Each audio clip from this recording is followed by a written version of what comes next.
ഇന്ത്യക്ക് പിന്നാലെ ലോകരാജ്യങ്ങളിലേക്ക് നയതന്ത്ര സംഘത്തെ അയക്കാൻ പാകിസ്ഥാൻ പീപ്പിൾസ് പാർട്ടി നേതാവ് ഭൂട്ടോ സർദാരി എക്സിലൂടെയാണ് ഇക്കാര്യം അറിയിച്ചത്.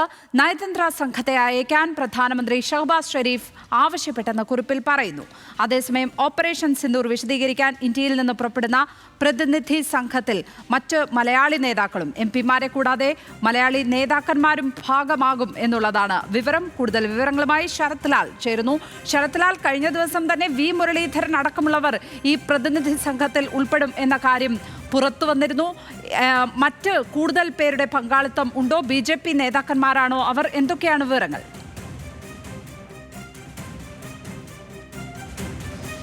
ലക്ഷ്മി, 33 രാജ്യങ്ങളിലേക്കാണ് 51 അംഗ രാഷ്ട്രീയ നേതാക്കൾ, വിവിധ രാഷ്ട്രീയ കക്ഷികൾ ഒക്കെ ഓപ്പറേഷൻ സിന്ദൂറും പാകിസ്ഥാൻ്റെ തീവ്രവാദ പ്രശ്നങ്ങളും പാകിസ്ഥാൻ്റെ തീവ്രവാദ പ്രവർത്തനങ്ങളും വിശദീകരിക്കാൻ വേണ്ടി പോകുന്നത്. ഇതിൽ വളരെ പ്രധാനപ്പെട്ട ഗൾഫ് രാജ്യങ്ങളിലേക്കുള്ള സംഘത്തിലേക്കാണ്, ഇപ്പോൾ ഖത്തറിലേക്കാണ് വി മുരളീധരനെ ഉൾപ്പെടുത്തിയിരിക്കുന്നത്.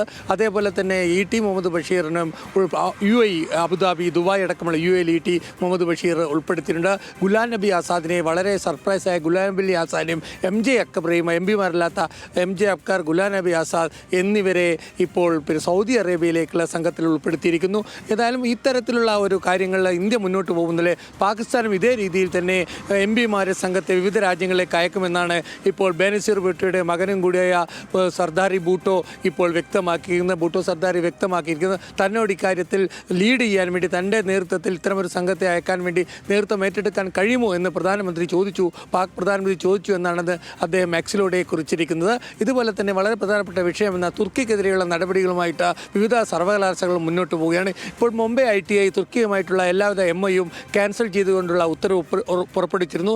ആദ്യമായിട്ട് JNU സർവകലാശാലയാണ്, ജവഹർലാൽ നെഹ്റു സർവകലാശാലയായിരുന്നു ഇത്തരമൊരു MOU ക്യാൻസൽ ചെയ്തത്. അതിനുശേഷം ജാമിയ മില്ലത്ത് ഇത് ക്യാൻസൽ ചെയ്തു. ഇപ്പോൾ സ്വാഭാവികമായിട്ടും ഈ തരത്തിൽ തുർക്കിക്കെതിരെയുള്ള നടപടികൾ തുടരുന്നതോടൊപ്പം തന്നെ വിവിധ സർവകലാശാലകൾ തുർക്കിയിൽ നിന്നുമായിട്ടുള്ള സഹകരണം പൂർണ്ണ രീതിയിൽ റദ്ദാക്കുന്ന കാഴ്ചയാണ് നമ്മളിപ്പോൾ കാണുന്നത്.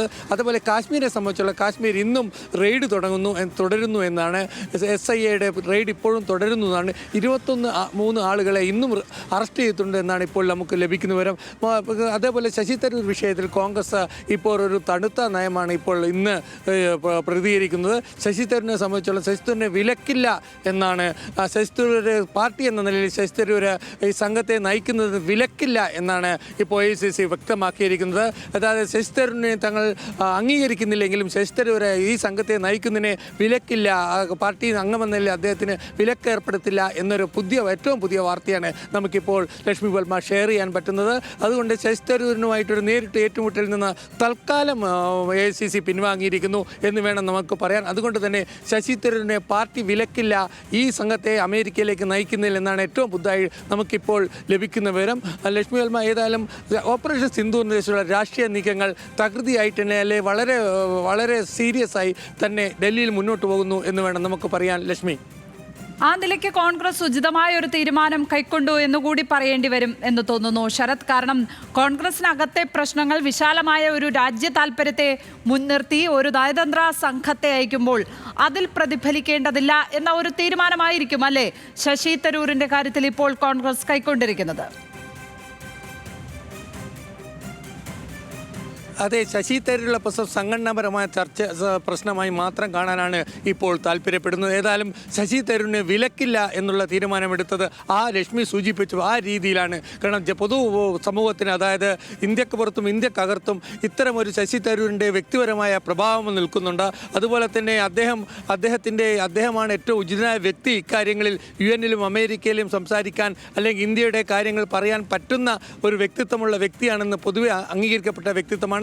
അതുകൊണ്ട് തന്നെ അദ്ദേഹത്തിനെതിരെ നിലപാടെടുക്കുന്നത് കോൺഗ്രസിന് തന്നെ തിരിച്ചടിയാവുന്നൊരു വിലയിരുത്തലാണ് ഇന്നലെ രാത്രി ഉണ്ടായിരിക്കുന്നത്. ഇന്നലെ ശശി തരൂരിൻ്റെ പ്രതികരണം കഴിഞ്ഞ ശേഷം ഫ്യൂജിയിലുള്ള KC Venugopal, organising secretary KC വേണുഗോപാലും അതേപോലെ തന്നെ രാഹുൽ ഗാന്ധി തമ്മിൽ ടെലിഫോണിൽ സംസാരിച്ചിരുന്നു. മല്ലികാർജ്ജുന ഖാർഗെയുമായി സംസാരിച്ചു. ഈ തരത്തിലുള്ള യോഗത്തിലാണ് ഇന്ന് വളരെ പ്രധാനപ്പെട്ട ഒരു തീരുമാനമായി പുറത്തു വന്നത്. ശശി തരൂരിനെ വിലക്ക് ഏർപ്പെടുത്തില്ല എന്നതാണ് വളരെ പ്രധാനപ്പെട്ട തീരുമാനം. അതുതന്നെ നമുക്ക് ഇതാദ്യമായി ന്യൂസ് മലയാളത്തിന് ഇക്കാര്യം നമുക്ക് പുറത്തു കൊണ്ടുവരാൻ കഴിയുന്നത്. ലക്ഷ്മി.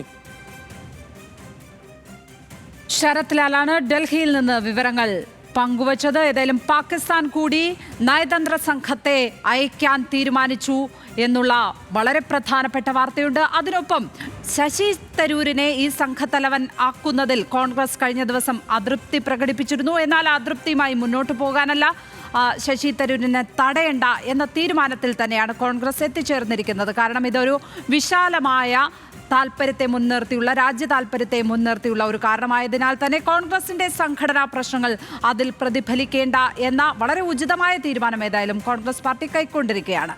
ശരത് ലാലാണ് ഡൽഹിയിൽ നിന്ന് വിവരങ്ങൾ പങ്കുവച്ചതിപ്പോൾ.